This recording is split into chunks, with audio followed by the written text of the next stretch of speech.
Hello friends. तो अब आप सभी की 68वीं की प्रारंभिक परीक्षा हो चुकी है। 68वीं बीपीएससी की प्रारंभिक परीक्षा समाप्त हो चुकी है। अब 68वीं मेंस का समय भी अनाउंस है, जो कि मई महीने में 12 मई से प्रस्तावित है, जो कि आयोग के अध्यक्ष साहब ने कहा है। तो दोस्तों, अब ये बात है कि मुख्य परीक्षा की तैयारी कैसे की जाए, ये बात है। देखिए दोस्तों, प्रिलिमिनरी और मुख्य परीक्षा में जो बेसिक डिफरेंस है, वो बेसिक डिफरेंस ये है कि प्रारंभिक परीक्षा जो है, ये प्रारंभिक परीक्षा आपको है कि इसमें आपको फैक्ट्स पढ़ने हैं और उसको याद करने हैं और थोड़ी अंडरस्टैंडिंग रखनी है, जिससे कि आप पेपर को सॉल्व कर लेंगे। ठीक है। लेकिन मुख्य परीक्षा बिल्कुल ही विपरीत है इसके। मुख्य परीक्षा में क्या है दोस्तों, तो कंप्लीट अंडरस्टैंडिंग है कि समझदारी आपके में होनी चाहिए। दूसरी चीज कि आपका राइटिंग स्किल, कि आप जो चीज सोच रहे हैं या आपके मन के अंदर में जो विचार है, उस विचार को किस प्रकार से सुनियोजित तरीके से प्रशासक की तरह प्रबंधित करके अपने प्रश्न पत्र के पे जो उत्तर पुस्तिका मिली है, उस उत्तर पुस्तिका में आप लिख सके दोस्तों। तो इसके लिए आपके पास एक बेहतरीन आंसर राइटिंग स्किल होनी चाहिए। और दोस्तों, आंसर राइटिंग स्किल एक दिन की डेवलप होने वाली चीज नहीं है। ये आपको रेगुलर बेसिस पर प्रैक्टिस करना होगा। मुझे लगता है कि जो भी विद्यार्थी 93 या 95 प्लस स्कोर कर रहे हैं, 93 से 95 के बीच में है, उन्हें सीरियस तौर पर, मतलब कि काफी जिम्मेवारी पूर्ण तरीके से मुख्य परीक्षा की तैयारी प्रारंभ कर देनी ही चाहिए, क्योंकि कट ऑफ बहुत ज्यादा हाई जाने की संभावना नहीं है। अब बेहतर तरीके से कैसे करें दोस्तों, तो जीएस पेपर 1, जीएस पेपर 2 और एसए पेपर और ऑप्शनल पेपर, ये आपके चार चीजें हैं जो मुख्य तौर पे आपके लिए इंपॉर्टेंट रोल प्ले करेंगे। और एक लैंग्वेज का भी पेपर होता है बीपीएससी मुख्य परीक्षा के अंदर में, जो क्वालिफाइंग नेचर का होता है। तो अभी आपको क्वालिफाइंग नेचर के तो दो पेपर हो जाएंगे, एक लैंग्वेज हिंदी का पेपर और एक दूसरा आपका ऑप्शनल का पेपर।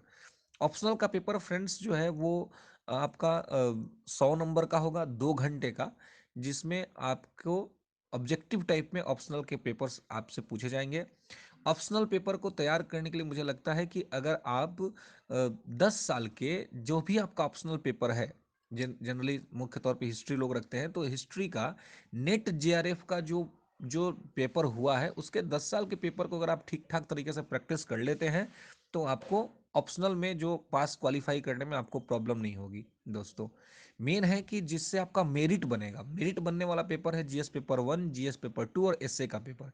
इससे नए तरीके से ऐड किया गया है जो 300 मार्क्स का होगा, जिसके जिसके संदर्भ में आयोग के अध्यक्ष साहब ने कहा है कि इसमें 3 ग्रुप्स होंगे और 3 ग्रुप्स जो है वो 100-100 मार्क्स का होगा।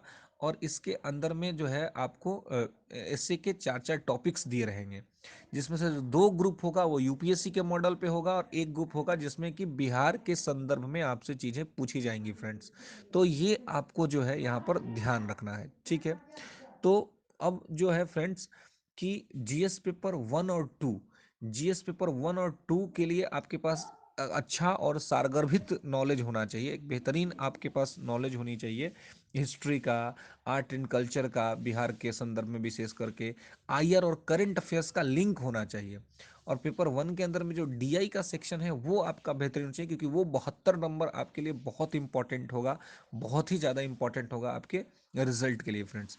तो इसके लिए क्या कर सकते हैं आप, तो देखिए, पेपर 1 के लिए आपको हिस्ट्री के लिए आर्ट एंड कल्चर में 4 आर्ट को ठीक तरीके से तैयार करना है। 4 में से कोई एक पूछेगा, ये तो ट्रेडिशनल परंपरा चली आ रही है, ठीक है। तो आर्ट एंड कल्चर को आपको ठीक तरीके से करना है, मॉडर्न हिस्ट्री को आपको सही तरीके से पढ़ना है, ठीक है।